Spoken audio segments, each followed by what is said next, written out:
Hello everyone, कसे आहात तुम्ही?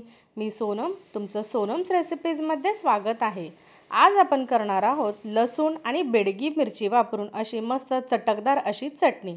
चला तर मग पाहूया आपल्याला चटणी करण्यासाठी काय काय लागणार आहे ते।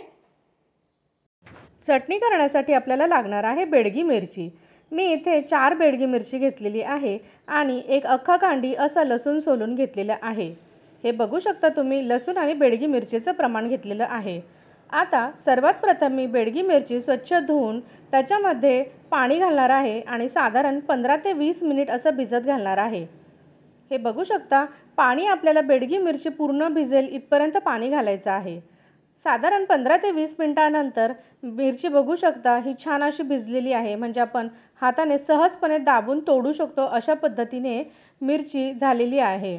आता मी मिरचीचा देठ काढून पुन्हा पाण्याने स्वच्छ धुणार आहे आणि आतमधले बीज जे असतात ते थोडे थोडे काढून घेणार आहे। आणि आता मिक्सरचं भांडं घेऊन त्याच्यामध्ये मी बेडगी मिरची आणि लसूण घालणार आहे आणि मिक्सरमधनं बारीक असं फिरवणार आहे। पाणी टाकायचं नाही सुरुवातीला, थोडं थोडं जसं लागेल त्या पद्धतीने आपल्याला पाणी घालायचं आणि अशा पद्धतीने आपल्याला हे वाटण करून घ्यायचं आहे।